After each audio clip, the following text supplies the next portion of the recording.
1857 میں ہونے والی بغاوت ہندوستان کی پہلی آزادی جنگ تھی۔ ایک ایسی جنگ جو مذہبی وابستگی اور قوم پرستی کی وجہ سے شروع ہوئی۔ مذہبی وابستگی نے ہندوستانیوں کو اپنے نوبادیاتی عقائد کے خلاف اٹھ کھڑا کیا۔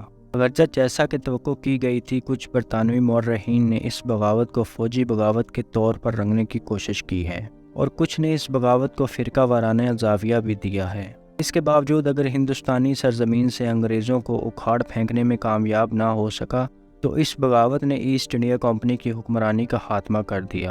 ناظرین، ویڈیو میں آگے بڑھنے سے پہلے اگر آپ چینل پر نئے ہیں تو چینل کو سبسکرائب کر لیں، بیل آئیکن کو پریس کر دیں تاکہ اس طرح کی معلوماتی ویڈیو آپ کو ٹائملی مل سکیں۔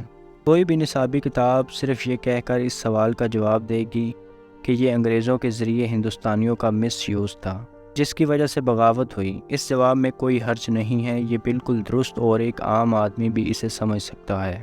صرف ایک چیز جو واضح نہیں ہے وہ ہے ہندوستانیوں کے مس یوز کی نوعیت۔ کیا یہ مس یوز مالی تھا یا جسمانی تھا، جذباتی تھا یا نفسیاتی تھا؟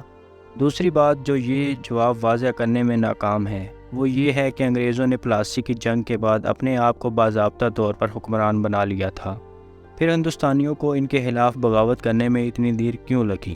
اس بغاوت سے ٹھیک 100 سال پہلے 1757 میں بنگال کے نواب کو شکست دینے کے بعد اور 1764 میں بکسر کی جنگ جیت کر اپنی طاقت کو مزید مستحکم کرنے کے بعد انگریزوں نے خود کو بنگال کے نئے حکمران کے طور پر قائم کیا۔ اپنے کردار کو جائز بنانے کے لیے انہوں نے مغل بادشاہ کی حمایت حاصل کی تھی۔ نئے حکمران کی آمد کا عام لوگوں پر کوئی اثر نہیں پڑا کیونکہ ایسٹ انڈیا کمپنی نے موجودہ آرڈر پر اپنا اختیار مسلط کر دیا تھا، لیکن وقت گزرنے کے ساتھ ساتھ انگریزوں نے اپنا اصل رنگ بے نقاب کرنا شروع کر دیا اور اپنی ضرورتوں کو پورا کرنے کے لیے معاشرے کے موجودہ حکمرانی اور نظام میں دخل اندازی شروع کر دی، اور رفتہ رفتہ انہوں نے ہندوستانی سماج کے ہر طبقے کا بے رحمی سے استحصال شروع کیا۔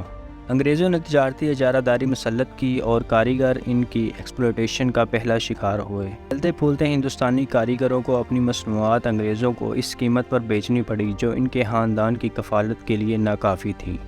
کچھ افسانوں کے مطابق ڈھاکہ کے بینکروں نے اپنے انگوٹھے کاٹ کر تجارتی اجارہ داری کے خلاف احتجاج کیا تھا۔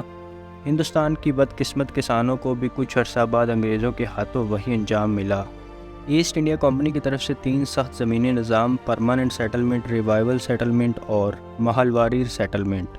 کسانوں کی زندگی اس قدر دشوار ہو گئی تھی کہ ان میں سے بہت سے لوگوں کو اپنے گاؤں اور گھر بار چھوڑنے پڑے تاکہ وہ بڑے قرضوں اور شیطانی چکر سے بچ سکیں۔ انگریزوں کے ایکسپلوٹیشن کا شکار صرف کاریگر اور کسان ہی نہیں تھے، اجنبی حکمرانوں نے چھوٹی چھوٹی سلطنتوں کو بھی نہیں بخشا۔ بنگال میں اقتدار کو مضبوط کرنے کے بعد انگریزوں نے پڑوسی ریاستوں کو بھی اپنے ساتھ ملانا شروع کر دیا۔ کچھ مقامی ریاستوں نے خود کو انگریزوں کے ساتھ جوڑ دیا اور دوسروں کو طاقت کے ذریعے تسلیم کرنا پڑا۔ ایسٹ انڈیا کمپنی نے 1848 میں ستارہ ریاست پر قبضہ کر لیا۔ کچھ سالوں کے بعد انہوں نے 1854 میں ناگپور اور جھانسی کو بھی اس میں ضم کر لیا، یہاں تک کہ انگریز 1856 میں اپنی ہی اتحادی ریاست اودھ کے خلاف ہو گئے اور نواب واجد علی شاہ کو جلا وطن کر دیا۔ سپاہیوں کے ذہن میں غصے کا ذکر نہ کرنا انہوں نے ہی بغاوت شروع کی۔ ہندوستانی سپاہیوں کو برطانوی افسروں کے ہاتھوں ذلت کا سامنا کرنا پڑا جو خود کو ہندوستانیوں سے برتر سمجھتے تھے۔ تنخواہ اور پروموشن میں امتیاز صاف نظر آتا تھا۔ ایک ہندوستانی سپاہی یہاں تک کہ اہل ہونے کے باوجود کبھی بھی صوبے دار کے عہدے سے اوپر فوج میں خدمات انجام نہیں دے سکا۔ ہندوستانی سپاہیوں کی تنخواہ تقریباً 7 روپے سے 9 روپے ماہانہ تھی، جبکہ انگریزوں کو اسی کام کے لیے کئی گنا زیادہ رقم دی جاتی رہی تھی۔ سب سے بڑھ کر 19ویں صدی کے 20 اور 30 کی دہائی سے برطانوی افسران جو پہلے نسبتاً دوستانہ تھے، انہوں نے ہندوستانی سپاہیوں کو شک کی نگاہ سے دیکھنا شروع کر دیا۔ یہ سب چیزیں ایک ساتھ جمع ہوئیں اور فائنل اس افواہ سے ہوا کہ نئی اینفیلڈ رائفل کے کارتوس گائے اور خنزیر کی چربی سے بنتے ہیں۔ اپریل 1857 میں میرٹھ کے 90 ہندوستانی سپاہیوں نے نئے کارتوس استعمال کرنے سے انکار کر دیا اور انگریزوں نے انہیں افواہ کے بارے میں یقین دلانے کے بجائے انہیں سزا دی۔ 9 مئی 1857 کو 85 ہندوستانی سپاہیوں کو ڈیوٹی سے برطرف کر دیا گیا اور انہیں 10 سال کی قید سنائی گئی۔